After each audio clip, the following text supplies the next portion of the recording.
le 13h, Ophélie Fontana. Bienvenue à vous à la une de l'actualité. Le gaz et son prix exorbitant. Jamais il n'avait coûté aussi cher. Alors que va faire le politique pour soulager la facture des citoyens? Rachel Crivellaro nous en parlera dans un instant. Des soldats belges en route pour la Roumanie, voisin de l'Ukraine. Ils participeront à une mission de protection menée par l'OTAN. Nous découvrirons aussi les visages des victimes de cette guerre, des femmes, des enfants, des hommes lourdement blessés. Leurs témoignages sont glaçants. Et puis, manifestation à l'ULB ce matin. Étudiantes et profs expriment l'importance de la journée de lutte pour les droits des femmes en ce 8 mars. Et nous rejoindrons aussi Benjamin Carlier pour évoquer ces réfugiés ukrainiens. Certains sont arrivés en Belgique hier soir.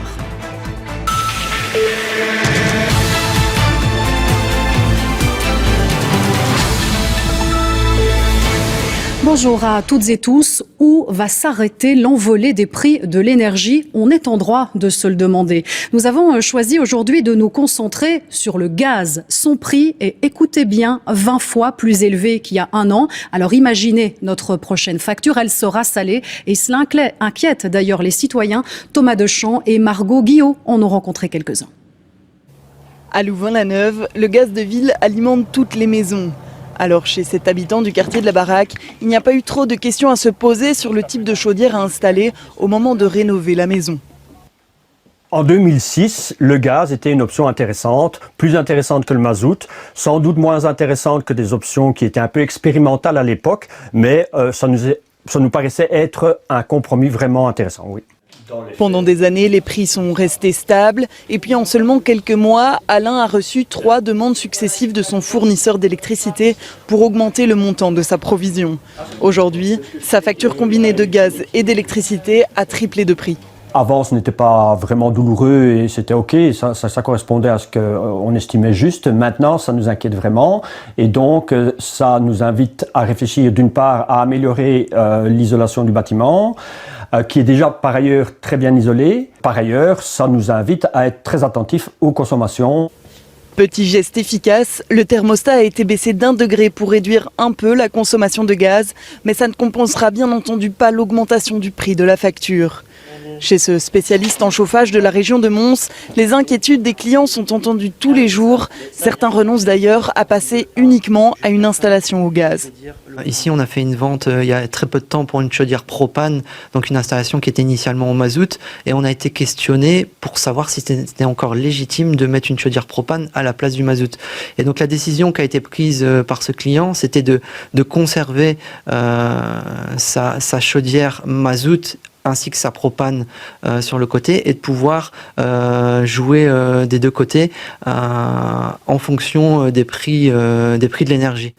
Hier, le prix du gaz a atteint le pic record de 335 € le mégawatt-heure. En comparaison, son prix était de 17 € il y a un an.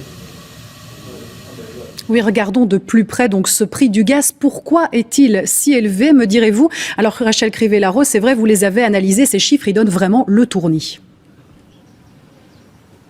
Oui, c'est vraiment une hausse vertigineuse des prix du gaz européen à laquelle on assiste cette année qui vient de s'écouler. Rendez-vous compte, en mars 2021, le prix du kilowattheure tournait autour des 16 €.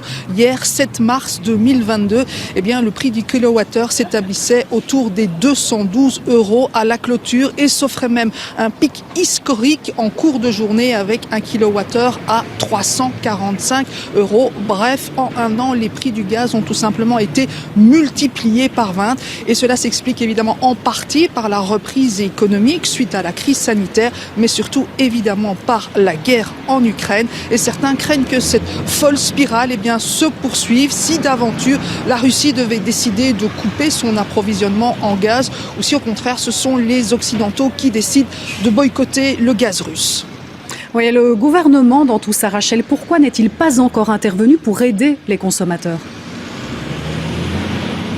Mais le gouvernement, pour le moment, il fait ses calculs et attend d'avoir une idée un petit peu plus globale de la situation. Vous savez, il y a quand même plusieurs pistes qui sont sur la table, des pistes qui doivent s'additionner au paquet de mesures énergie que le gouvernement a déjà pris en février dernier. On évoque donc déjà un nouvel élargissement du tarif social dont bénéficient plus d'1 million déjà de ménages belges. On évoque également, à l'instar de ce qui a déjà été fait pour l'électricité, d'une réduction de la TVA sur le gaz qui passerait de 21 à 6%.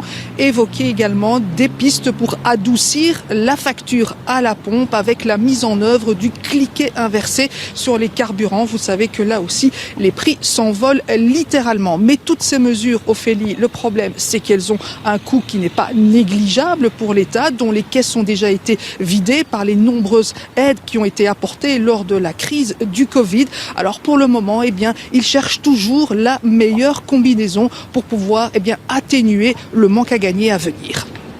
Merci Rachel. Alors à quand une intervention du politique? Les citoyens se posent la question. Testachat se pose la même question d'ailleurs. Sa porte-parole est avec nous. Bonjour Julie Frère. Bonjour.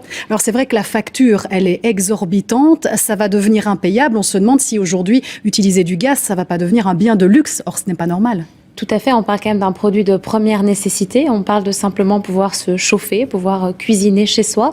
Et on est aujourd'hui à des tarifs qui sont de plus de 5 500 € pour une facture de gaz et d'électricité sur une base annuelle. Et là, je vous parle des tarifs du mois de février parce qu'évidemment, on vient de le voir, les tarifs pour mars sont encore explosés et atteints des records. À titre d'exemple, si on était resté sur ce pic de 345 €, on aurait une facture qui dépasserait les 8 000 € rien que pour le gaz et sans compter la marge des fournisseurs.